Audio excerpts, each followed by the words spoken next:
नया IBN 7 हौसला है।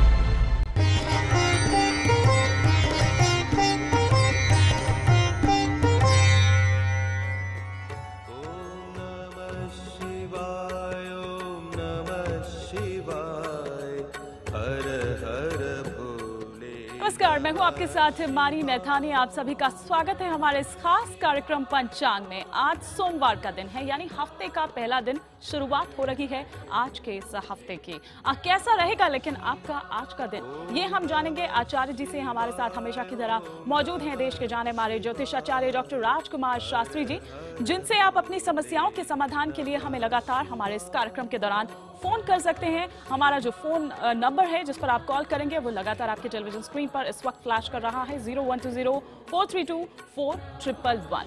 तो हम जानेंगे आचार्य जी से क्या है आज की राशियां, क्या कह रही हैं, किस तरह का प्रभाव आपके ग्रह नक्षत्रों पर डाल रही है, और साथ ही साथ पंचांग की भी हम बात करेंगे। लेकिन उससे पहले आज हम आपको, चूंकि सोमवार का दिन है, आज हम आपको दर्शन कराने जा रहे हैं गुजरात के सोमनाथ मंदिर की, जिसके बारे में हमें बताएंगे आचार्य जी की आखिर इसकी क्या महत्ता है, क्यों सोमनाथ मंदिर की इतनी ज्यादा मान्यता है।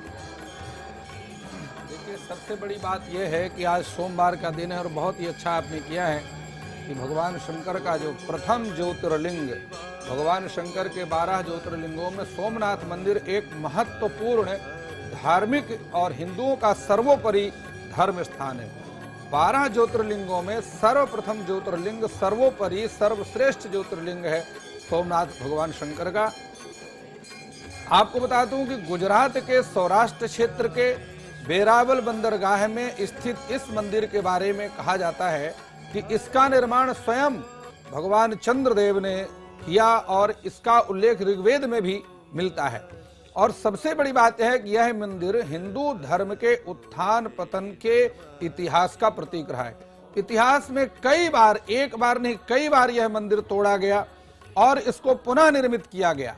सोमनाथ मंदिर विश्व प्रसिद्ध धार्मिक और पर्यटन स्थल है। यहाँ ही भगवान श्री कृष्ण, अगर आप कभी सोमनाथ जी का दर्शन करने गए हो तो सोमनाथ से थोड़ा पहले और द्वारिका के बाद भगवान श्री कृष्ण ने इसी शरीर पर अपने जीवन के 125 वर्ष समाप्त करके और यहाँ पर ही अपने शरीर का त्याग किया था। जब चंद्रमा को कुष्ठ रोग हो गया तो चंद्रमा ने इसी स्थान पर तप किया, जिससे भगवान सोमनाथ का प्राकट्य हुआ। और चंद्रमा के जब तपस्या से भगवान श्री सोमनाथ जी प्रसन्न हुए और भगवान शिव ने चंद्रमा के कुष्ठ रोग को दूर कर दिया। तो यह जो सोमनाथ का ज्योतिर्लिंग है, इस सोमनाथ ज्योतिर्लिंग की स्थापना स्वयं चंद्रदेव ने किया। और सबसे बड़ी बात है कि सोमनाथ, जिसकी कुंडली में, आपको ज्योतिष की बात बता दूं, जिसकी कुंडली में चंद्रमा का दोष हो, चंद्रमा नीच का हो, या शत्रु राशि पर बैठा हो, या चंद्र ग्रहण योग हो, अर्थात चंद्रमा के साथ केतु बैठा हो, तो ऐसे चंद्र ग्रह दोष निवारण के लिए जो सोमनाथ में जाकर के भगवान शिव का पूजन अर्चन करते हैं, ज्योतिर्लिंग का दर्शन करते हैं, उनकी कुंडली से चंद्र दोष ग्रह का निवारण निश्चित रूप से हो जाता है। चलिए, तो ये तो बात हुई सोमनाथ मंदिर की महत्ता की, हम यहाँ पर जान रहे थे। और हर दिन कुछ ना कुछ ऐसा हम आपको यहाँ पर बताते हैं जो आप शायद इससे पहले ना जानते हो, दर्शन आपको करवाते हैं। लेकिन चलिए, अब हम यहाँ पर जान लेते हैं आज के पंचांग के बारे में, और फिर हम जल्दी से रुक करेंगे आज की राशियों के बारे में।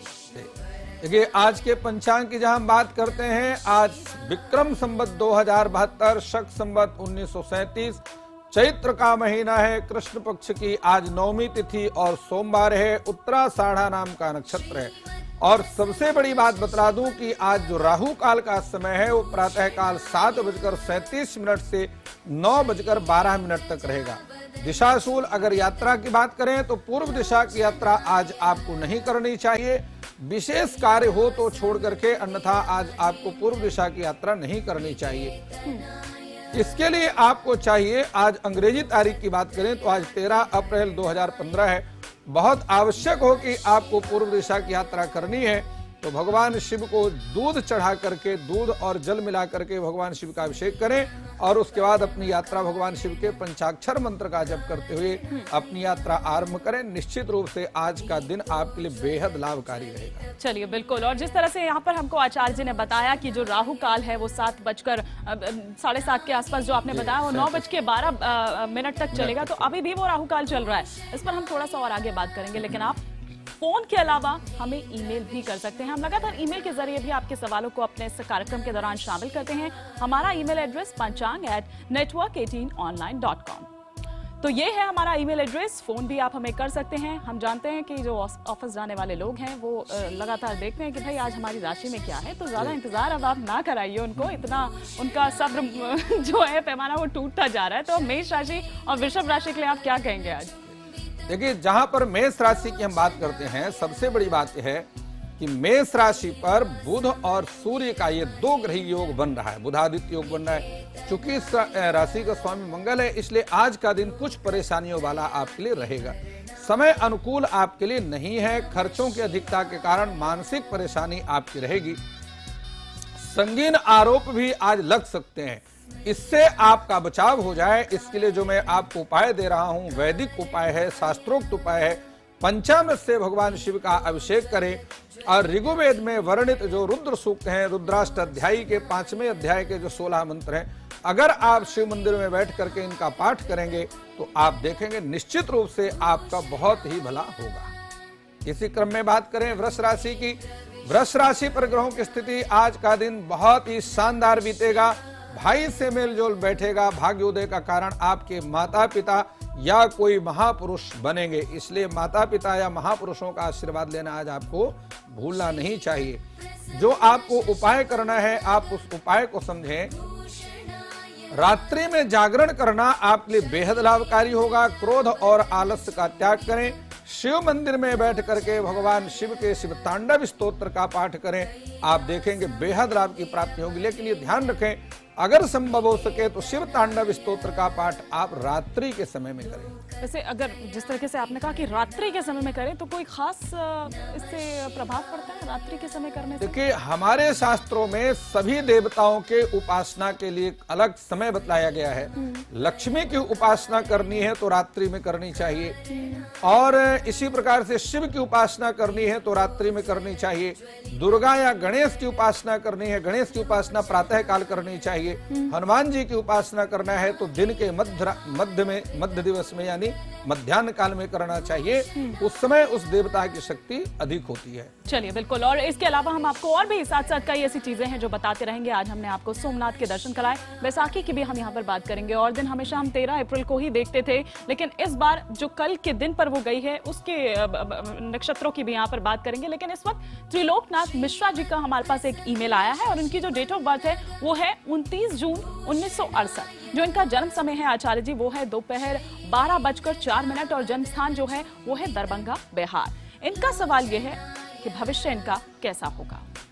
देखिए, त्रिलोकनाथ मिश्रा जी की कुंडली मेरे सामने जो उपस्थित है उसमें मैं देख रहा हूं कि चंद्रमा में विषुवत्तरी महादशा जो देख रहा हूं, चंद्रमा में शुक्र की अंतर्दशा है 1 मार्च 2017 तक। और सबसे बड़ी बात है, आप स्क्रीन पर इनकी कुंडली देखिए कि कन्या लग्न में इनका जन्म हुआ है। कन्या लग्न में केतु बैठा हुआ है और सप्तम भाव पर शनि, अष्टम भाव पर ये सप्तम भाव पर राहु, ये राहु और शनि, ये सारी स्थितियां जो इनकी बन रही है। तो आप इनकी कुंडली पर देखिए, इनकी कुंडली में काल सर्प योग बनता है। और काल सर्प योग जिस प्रकार आप जानते हैं कि अग्रे राहु रधा केतु सर्वे मध्यगता ग्रह, ऐसी ग्रह स्थिति में निश्चित रूप से उनका जो समय है वो परेशानियों का रहता है। 1 मार्च 2017 तक इनकी परेशानी रहेगी। इनके सभी कार्य जो सिद्ध होंगे वो इस समय के बाद होंगे। लेकिन मैं इनको चाहता हूं कि एक उपाय बता दूं जिससे कि अगर इन्होंने अपने भविष्य के बारे में जानना चाहा है तो इनका कुछ ना कुछ भला हो ही जाए। इसलिए इनको चाहिए कि किसी अच्छे आचार्य को बुला करके और हरी सब्जियों से नाग पूजा करवाएं। इसमें नागबली का एक विधान है कि नागबली हरी सब्जियों के माध्यम से करी जाती है, तो उस नागबली को करवा करके और उसको जल में प्रवाहित कर दें, इससे इनका भाग्योदय आरंभ हो जाएगा। चलिए, बिल्कुल। तो हम उम्मीद करते हैं कि उनको अपने सवाल का जवाब मिल गया होगा और साथ ही हरी सब्जियों से पूजा कराएं। ये कुछ ऐसी चीजें हैं, कहा जाता है कि अगर आप केले या कुछ और ऐसी चीजें उनसे पूजा करवाते हैं तो यश की प्राप्ति होती है, पुत्र की प्राप्ति होती है, धन की प्राप्ति होती है। धीरे धीरे करके हम उन चीजों पर भी आएंगे। एक कॉलर लेकिन इस वक्त सिलीगुड़ी से हमारे साथ जुड़ चुके हैं, पंकज। पंकज जी, आप अपनी बर्थ डिटेल्स बताएं, उसके बाद जो भी आप जानना चाहते हैं आप अपना सवाल करें। नमस्कार मैम जी। जी नमस्ते। नमस्कार। हाँ मैम, मेरा डेट ऑफ बर्थ है 4 नवंबर 1991। 4 नवंबर 1991। 1991। आप मैम ये मेरे को मेरा भविष्य के बारे में पूछना, और अभी हम हार्डवेयर का काम कर रहे हैं, वो भी इतना खास सक्सेस नहीं हो रहा है, मेरे को माँ बाप का सहयोग भी नहीं मिल रहा है मैम। सर आप अपना जन्म स्थान और जन्म समय भी बता दीजिए। हाँ, मेरा जन्म स्थान है डिस्ट्रिक्ट हिसार, गाँव सिंगरान जी। और जन्म समय? जन्म समय सुबह 7 बजे मैम। जन्म समय सुबह 7 बजे। 8 बजे, हाँ मैम। तो आप ये कह रहे हैं कि काम में आपको सफलता नहीं मिल रही है, और जो आप काम कर रहे हैं अभी उससे संतुष्ट नहीं है, या चूंकि सफलता नहीं मिल रही है इसलिए वो आपको परेशानी दे रहा है? हाँ मैम, और पूरा दिन टेंशन भी रहता है और माँ बाप का भी सहयोग नहीं मिलता है मेरे को। पंकज जी देखिए, आपकी कुंडली मेरे सामने बन करके तैयार है। आपका जो जन्म है ये आपकी कुंडली के अनुसार तुला लग्न का जन्म है। तुला लग्न उदये जाता शौर्यवान धनवान सुधी कुल मध्य प्रधानश्च प्राज्ञा सर्वस्व पोषका। आप एक बहुत ही समझदार और बहुत ही जिम्मेदार व्यक्ति हैं, और बहुत ही किसी भी कार्य को बहुत ही जिम्मेदारी से आप करते हैं, सिंसियर होकर के करते हैं। लाभ स्थान पर बृहस्पति बैठा हुआ है, लेकिन आपकी कुंडली को जहां मैं देख रहा हूं, आपके सुख स्थान पर केंद्र में शनि अपनी राशि का बन करके शश नाम का योग बना रहा है, और शनि की पूर्ण दृष्टि आपके पिता स्थान पर है। तो स्थान हानि करो, शनि जहां पर देखता है उसकी दृष्टि में दोष है। पिता स्थान को देख रहा है, आपके व्यापार कर्म भाव को देख रहा है, तो ना तो आपको पिता की तरफ से कोई सहयोग, विशेष सहयोग की इसमें गुंजाइश है, और ना ही आपके जितने भी कार्य हैं जो आप उन्नति के लिए करना चाहे तो उसमें भी कोई सफलता का योग नहीं बनता है। इसके लिए मैं आपको बतलाता हूं कि आप बुधवार के दिन भगवान गणपति की पूजा अवश्य करें। 4 लड्डू लेकर के गणेश जी के मंदिर में जाकर के चढ़ाइए, और शनिवार के दिन शनि मंदिर में जाने का अपना नियम बनाइए। ये 2 दिन अपने ठीक कर लीजिए, आपका पूरा भविष्य ठीक हो जाएगा। चलिए, तो पंकज जी उपाय आपको जो बताया आचार्य जी ने वो कीजिए। और कई बार ऐसा होता है कि आप अगर कुछ अलग राह अपनाते हैं तो घर वाले हों, दोस्त हों, आपके रिश्तेदारों कोई भी हो, उनका साथ आपको नहीं मिल पाता। लेकिन अगर आप एक बार उसमें सफलता पाने लगेंगे, मेहनत करेंगे, तो फिर सब आपके साथ आ जाते हैं। कहते हैं ना कि उगते सूरज को हर कोई सलाम करता है, तो वही चीज होती है। और वो तब होगा जब आप अपने दिमाग से इन परेशानियों को निकाल देंगे और आराम से शांत मन से अपने काम की तरफ आगे बढ़ते चले जाएंगे। और आइए अब जल्दी से हम यहाँ पर बात कर लेते हैं मिथुन, कर्क, सिंह और कन्या राशि के सितारों की कि आज क्या कह रहे हैं इनके सितारे। जहाँ मिथुन राशि पर मैं ग्रहों की स्थिति देख रहा हूँ, जिस काम के लिए आप अति चिंतित हैं वह अब काम आपका पूर्ण हो सकता है। सरकारी कार्य में उन्नति होगी, व्यापार में इजाफा होगा। आपको उपाय क्या करना है ये समझें। कनेर पुष्पों से भगवान शिव जी का पूजन करें और सबसे प्रिय वाणी का व्यवहार करें, यह आपको ध्यान रखना है। संतान की विचारों को आप अनदेखी बिल्कुल ना करें। कर्क राशि के जो जातक हैं वह समझें, कर्क राशि पर किसी राजनीतिक नेता के प्रमुख सलाहकार के पद पर आपकी नियुक्ति हो सकती है, या अथवा उसका पत्र मिल सकता है। नए वाहन मिलने का योग है। दाहिने बाजू में दर्द की परेशानी आपकी बढ़ सकती है। इसके लिए आपको करना क्या है, उपाय समझ लें। श्रीमद्भागवत के 10वें स्कंद का पाठ करें, तुलसी दल से भगवान शिव की अर्चना करें। आज सोमवार का दिन है, भगवान शिव की अर्चना करें, आपको विशेष लाभ की प्राप्ति होगी। प्रातः काल नहीं कर सके तो सायंकाल के समय भी भगवान शिव की अर्चना कर सकते हैं। सिंह राशि पर बात करते हैं। स्वास्थ्य उत्तम रहेगा। शुभ कार्य या किसी कन्यादान में धन का खर्च आपका होगा। मानसिक प्रसन्नता की अनुभूति आपको होगी। इसके लिए आपको उपाय क्या करना है ये समझें।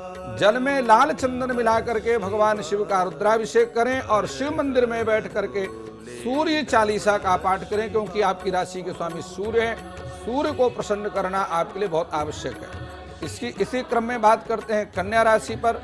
कन्या राशि में भाई भाई में तनाव की स्थिति बन सकती है। नौकरी में परिवर्तन हो सकते हैं। तनाव और अभाव के बाद भी भविष्य आपका जो आने वाला समय है वह उन्नति का संकेत दे रहा है।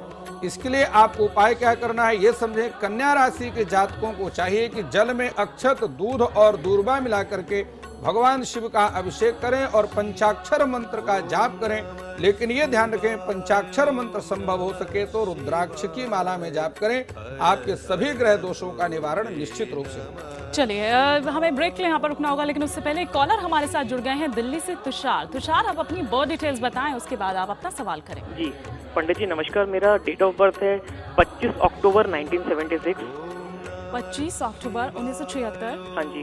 और जन्म समय? जन्म समय है दोपहर के 1:10 पे और स्थान है कटक। जी, क्या जानना चाहते हैं तुषार? पंडित जी, थोड़ा मेरा अभी का समय में मेरा एक बहुत बड़ा नुकसान हो गया है। मेरा गाड़ी चोरी हो गया है, क्या मिलने का कोई चांस है? 3 अप्रैल रात को गाड़ी चोरी हुआ है, क्या आप देख के बता सकते हैं? कुछ तरीका है? मैं बहुत ज्यादा परेशान हूँ, आज 10 दिन हो गए हैं। 3 अप्रैल को आपकी गाड़ी चोरी गई? जी, रात को। कोई समय का अंदाज है आपको? सर, मैंने रात को 10:30 बजे गाड़ी देखी थी, फिर जब मैं ऑफिस से वापस आया सुबह 8:30 बजे मुझे नहीं मिली। ये समय है, उसके बीच का समय। अच्छा, तो पहले तो आपका मुझे देखना पड़ेगा कि 3 अप्रैल को जब आपकी गाड़ी चोरी गई उस समय आपका क्या नक्षत्र था, तो उसके अनुसार ही आपकी गाड़ी का अंदाज हो जाएगा। पंडित जी थोड़ा 2015। देखिए, आपकी गाड़ी जिस दिन चोरी गई उसमें जो आपका नक्षत्र बनता है वो बनता है उत्तरा फाल्गुनी, और यह उत्तरा फाल्गुनी जो नक्षत्र है, इस प्रकार के नक्षत्र में गुम हुई वस्तु उत्तर दिशा की तरफ जाती है। उत्तर दिशा की आपकी गाड़ी चोरी करके गई है और बहुत प्रयास करने के बाद आपकी गाड़ी आपको वापस मिलेगी, लेकिन ठीक ठाक स्थिति में आपको गाड़ी मिलने के योग नहीं है। ये बात निश्चित है कि गाड़ी आपको वापस मिल जाएगी, और ये उत्तर दिशा की तरफ गई है और इसको मिलने में आपके 27 दिन से लेकर के 36 दिन के बीच का समय लग सकता है। बहुत बहुत धन्यवाद पंडित जी, बहुत शुक्रिया तुषार हमसे बात करने के। और आइए सबसे पहले हम यहाँ पर अब बात कर लेते हैं राशि की। तुला वृश्चिक राशि के जो सितारे हैं वो आज क्या कुछ कह रहे हैं, आइए ये जान लेते हैं कि कैसा बीतने वाला है इन दोनों राशि के जातकों का दिन। तुला राशि पर पहले आपको बता दूं मैं कि जरूरत से ज्यादा महत्वाकांक्षी ना बने। यदि आप नौकरी करते हैं तो नौकरी परिवर्तन कर लें, आपके लिए बहुत अच्छा समय चल रहा है। जीवन साथी से संबंध में मनमुटाव हो सकता है, इसका आपने ठीक तरीके से ध्यान रखना है। उपाय क्या करना है ये समझें। चूंकि आज शिव जी का वार है, सोमवार है, तो शिव जी को 11 बेलपत्र चढ़ाएं और हाथी के पैर की मिट्टी अपने शरीर में लगा करके स्नान करें, ग्रह दोषों का निवारण होगा। इसी क्रम में बात करते हैं वृश्चिक राशि की। आप जिसकी प्रशंसा करेंगे वही नष्ट हो जाएगा, इसलिए आप प्रयास करें किसी की प्रशंसा ना करें और ना ही किसी से अपनी प्रशंसा सुने। आप अपने सहयोगियों, मित्रों, परिवार एवं संतान के लिए बेहद भाग्यशाली हैं। और सबसे बड़ी बात बता दूं कि ससुराल से आर्थिक सहायता मिलने का योग आपकी राशि पर बन रहा है। इसके लिए आपको उपाय क्या करना है ये समझें। रात्रि के समय शिव मंदिर में बैठ करके शिव महिम्न स्तोत्र का पाठ करें, और इसके साथ ही मसूर की दाल और तंदूर की रोटी का आप भंडारा करें। आप देखेंगे बेहद लाभ की प्राप्ति आपको होगी। और शनि की साढ़े इस राशि पर चल रही है, उसका ग्रह दोष निवारण भी निश्चित रूप से होगा। चलिए, इस वक्त हमारे साथ असम के कोकराझार से मुनमुन दत्त जी जुड़ चुके हैं। मुनमुन जी, आप अपना डिटेल्स बताएं, उसके बाद अपना सवाल करें। 1/1/1982। 1 जनवरी? हाँ जी, 1 जनवरी 1982। 1 जनवरी 1982। जन्म समय? जन्म समय रात को 10 बजे। रात को 10 बजे। और जन्म स्थान जो है वो असम में ही कोकराझार का ही? हाँ, कोकराझार ही। जी, क्या जानना चाहती हैं आप? ये मेरी शादी कब होगी? जी, मुनमुन दत्त ये जानना चाहती है कि इनकी शादी का योग कब तक बन रहा है? मुनमुन जी, देखिए, आपकी कुंडली मेरे सामने जहां बन करके तैयार है, वर्तमान समय में अभी तो आपका विवाह योग थोड़ा ढीला है। 14 जुलाई सन 2015 इसी वर्ष की 14 जुलाई के बाद बृहस्पति 14 जुलाई को राशि परिवर्तन करके सिंह राशि में प्रवेश करेगा, और स्त्री का, कन्या का विवाह कारक जो ग्रह होता है बृहस्पति होता है। बृहस्पति की पूर्ण दृष्टि आपके 7वें भाव पर, विवाह भाव पर पड़ेगी। तो 14 जुलाई से 1 वर्ष तक शनि एक राशि पर गोचर करता है। 14 जुलाई से लेकर के 14 जुलाई के बीच में 1 वर्ष के अंदर आपका विवाह निश्चित रूप से हो जाएगा। 14 जुलाई से आपका विवाह योग आरंभ हो रहा है।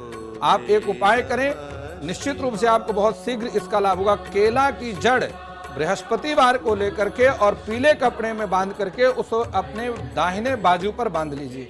इससे आपकी जो बाधा है वो भी दूर हो जाएगी और विवाह शीघ्र हो जाएगा। चलिए, तो मुमनुन जी, आपको अपने सवाल का जवाब मिल गया होगा। अब आइए एक बार फिर से हम राशियों की ओर रुख करते हैं। धनु और मकर राशि के सितारे क्या कुछ कह रहे हैं, वो परेशानियां कैसे दूर हों आचार्य जी, जो तो धनु राशि के और मकर राशि के जातकों को झेलनी पड़ रही है। देखिए, धनु राशि की जहां पर पहले बात करते हैं, धनु राशि पर भाग्य बिल्कुल ही मददगार बना हुआ है। पड़ोसियों से संबंध ठीक रखें और आपका जो पीछे स्वास्थ्य की स्थिति खराब थी, अब उसमें सुधार हो जाएगा। इसके लिए जो मैं आपको उपाय दे रहा हूं, ये बड़ा ही शास्त्रोक्त उपाय है। मृत संजीवनी मंत्र, भगवान शिव की मृत संजीवनी मंत्र का जाप शिव मंदिर में बैठ कर करें और सफेद वस्त्रों का दान करें। सूर्य अस्त के बाद जल पीने से आप परहेज करें। इतना करने से आप देखेंगे ग्रह दोषों का निवारण होगा, आपके भाग्य में वृद्धि होगी। इसी क्रम में बात करते हैं मकर राशि। मकर राशि आपकी संतान ही परिवार की परेशानी में का कारण जो है बन सकती है, परेशानी परिवार की बढ़ा सकती है। पूर्वजों का धन विरासत के रूप में आपको मिलने का योग बन रहा है और जीवन साथी के स्वास्थ्य को आपको ध्यान रखने की विशेष आवश्यकता है। इसके लिए आपको उपाय क्या करना है, ये समझ लें। पंचामृत से भगवान शिव का अभिषेक करें और मिट्टी के 7 बर्तनों में 7 प्रकार के अन्न भर करके शिव मंदिर में या किसी भी धर्म स्थान पर दान करें। आप देखेंगे ग्रह दोषों का निवारण होगा, अनुकूल फल की सिद्धि होगी। चलिए, इससे पहले कि हम कुंभ और मीन की तरफ बढ़े, सुरभि का हमारे पास ईमेल आया है। इनकी जन्म तिथि है 9 नवंबर 1997 और जो जन्म समय ये बता रही हैं वो है सुबह के 3:40। जन्म स्थान इनका राजपुर मध्य प्रदेश ही है। सवाल इनका जो है वो ये है कि अभी इन्होंने परीक्षा दी आचार्य जी, तो अब क्या करना आगे इनके लिए सही होगा, क्या वो फील्ड आप बताएंगे कि जिसमें जाना इनके लिए सही होगा। सुरभि जी, देखिए आपकी कुंडली मेरे सामने, आपके भी सामने इस टीवी चैनल की स्क्रीन पर आपको दिख रही है। कन्या लग्न में आपका जन्म हुआ है और लग्न का जो स्वामी बुध है वो आपके तृतीय स्थान पर बैठा हुआ है। वर्तमान समय बृहस्पति की महादशा है और बृहस्पति में बृहस्पति की अंतर्दशा चल रही है 7 मई 2018 तक। सूर्य नीच राशि पर है, आंख की समस्या आपको रहेगी। इसके लिए आपको चाहिए कि प्रातःकाल सूर्य का दर्शन करें और सूर्य का दर्शन प्रातःकाल सूर्योदय से पहले स्नान कर लें और सूर्य उदय होते ही आप सूर्य का दर्शन करें। इससे आपकी सभी परेशानियां दूर होंगी और विद्या में भी सफलता मिलेगी, आपके स्वास्थ्य में भी बेहद सुधार होगा। बिल्कुल। दीपक हमारे साथ जुड़ चुके हैं हिमाचल से। दीपक, आप अपनी बर्थ डिटेल्स बताएं, उसके बाद आप अपना सवाल करें। नमस्ते मैडम जी, नमस्ते मैडम जी, मेरी डेट ऑफ बर्थ है 6/2/1981। सर, एक बार दोबारा बता दीजिए। 6/2/1981। जन्म समय क्या है? जन्म समय है मैडम रात के 3 बजे जी। और वर्क प्लेस है मेरा बबीना जी। सर, क्या जानना चाहते हैं आप? जी, मैं ये जानना चाहता हूँ कि मेरी सरकारी जॉब लगेगी या प्राइवेट जॉब लगेगी। और ये बताइए आपका मन किस में है? हाँ जी, आपका मन किस में है? सरकारी करना चाहते हैं, प्राइवेट करना चाहते हैं? जी, वैसे तो सरकारी करना चाहता हूँ मैं जी। और दूसरा मैडम, मेरा विवाह कब होगा और आगे का जीवन कैसा रहेगा? चलिए, तो सरकारी ये चाहते हैं तो आप ये भी बता दीजिए कि सरकारी में इनको सरकारी नौकरी इनके लिए फायदेमंद होगी, वहाँ के योग बनते हैं, प्राइवेट के बनते हैं, भविष्य कैसा होगा, शादी कब होगी? देखिए दीपक जी, आपकी कुंडली बहुत बढ़िया कुंडली है, बहुत अच्छा समय आपका चल रहा है। शनि की महादशा में शुक्र की अंतर्दशा चल रही है और लघु पराशरी के दशाध्याय में बड़ा स्पष्ट रूप से पराशर ऋषि ने लिखा है कि परस्पर दशायाम स्वभुक्त्वा सूर्यज भार्गवो व्यत्येन विशेषेण प्रतिशेताम शुभाशुभम। यह समय आपका 2017 तक है और ऐसी ग्रह स्थिति में मनुष्य जो चाहता है वो उसको प्राप्त हो जाता है। मेष लग्न का जन्म है, आपको क्रोध पर नियंत्रण रखना चाहिए। चंद्रमा चूंकि आपका तुला राशि का है, इसलिए आप प्लानिंग बहुत करते हैं, योजनाएं बहुत करते हैं और उसको क्रियान्वित नहीं कर पाते हैं। इसलिए आप जरा योजनाएं जो आप बनाते हैं उसको क्रियान्वित करने का प्रयास करें। क्रोध पर नियंत्रण रखें, भगवती जगदम्बा की उपासना करें, आपके सभी कार्य सिद्ध होंगे। समय आपके लिए बिल्कुल अनुकूल है। किसी प्रकार से भी आपको चिंता करने की कोई आवश्यकता नहीं है। बिल्कुल, लेकिन प्रयास करते रहिए। जिस तरह से आचार्य जी ने यहाँ पर कहा कि प्लानिंग तो बहुत करते हैं, लेकिन इम्प्लीमेंट करने में कहीं कुछ कमी पेशी रह जाती है, तो इम्प्लीमेंट करना भी शुरू कीजिए, प्रयास करने शुरू कीजिए। प्रयास आप करेंगे तो आपको सफलता निश्चित रूप से मिलेगी। एक ब्रेक ले हमें यहाँ पर रुकना होगा। ब्रेक के बाद जब हम लौटेंगे तो कुंभ और मीन राशि की बात करेंगे, लेकिन ब्रेक पर जाने से पहले जल्दी से एक लाइन में आप बता पाएंगे धन प्राप्ति के कुछ योग? जी देखिए, धन प्राप्ति के लिए सबसे बड़ा उपाय मैं आपको बताता हूँ कि मछलियों को हमारे ग्रंथों में धन का प्रतीक माना है। अपने व्यापार स्थल पर आप मछलियों का जल कुंड स्थापित करके रखें, आप देखेंगे आपके व्यापार में धन की वृद्धि होनी शुरू हो जाएगी। चलिए, तो धन प्राप्ति किस तरह से आपको हो सकती है ये आचार्य जी ने यहाँ पर बताया, और बड़ा ही सिंपल सा सरल सा ये उपाय है, आप इसको कर सकते हैं। मैं भी घर जाके करूंगी थोड़ा सा मैं भी यहाँ पर कुछ टिप्स लेती रहती हूँ आचार्य जी। बात करेंगे कुंभ और मीन राशि के सितारों। इससे पहले कि हम राशियों पर जाएं, हमारे साथ एक कॉलर काफी देर से जुड़ी हुई है मुंबई के कल्याण से, साधना पाठक जी। साधना जी, आप अपनी बहुत डिटेल्स बताएं। मेरे को अपनी बेटी के बारे में पूछना है जी। आप अपनी बेटी का नाम और बहुत डिटेल्स। नाम है स्वीटी पाठक जी। 30 नवंबर 1984। 30 नवंबर 1984 जी, और टाइम है 12:20। ये दोपहर के बता रही हैं आप? हाँ जी, दोपहर के 12:20। और स्वीटी का जन्म कहाँ का है? मुंबई का ही? नहीं, झांसी का भी। झांसी का? झांसी यूपी। हाँ जी। जी मैम, क्या जानना चाहती हैं आप स्वीटी के बारे में? ये पूछा, मेरे को इसकी शादी के बारे में पूछना है मैडम। कुंडली मंगली है या नहीं है? कुंडली जहाँ मिलाते वो मिलती नहीं है। तो साधना जी देखिए, आपने जो प्रश्न किया है, आपकी कुंडली के अनुसार यह बात बिल्कुल ठीक है। आपकी बेटी का मंगल आपकी कुंडली में 12वें भाव पर बैठा हुआ है इस कुंडली में, तो इसलिए पूर्णतः जो है पूरी तरह से मंगलिक योग बनता है। और आप जानते हैं कि मंगलिक लोगों के विवाह में कुछ विडंबनाएं, कुछ समस्याएं आती हैं। इसके लिए मैं एक उपाय आपको बताता हूं। 3 शुक्रवार को ये उपाय करना है। नारियल के एक सूखे गोले में हर शुक्रवार को 3 शुक्रवार को गुड़ की शक्कर और पंचमेवा भर करके सूर्यास्त के बाद किसी वीरान जगह पर दबाए। ये प्रयोग 3 शुक्रवार को करे, इसका रिश्ता निश्चित रूप से हो जाएगा और विवाह संयोग आरंभ हो जाएगा। चलिए, तो साधना जी, आप स्वीटी के बारे में जानना चाहती थी। आचार्य जी ने आपका वो जो भ्रम आपको एक था वो भी दूर कर दिया और कुछ उपाय भी यहाँ पर आपको बताया। आप उस उपाय को कर सकती हैं।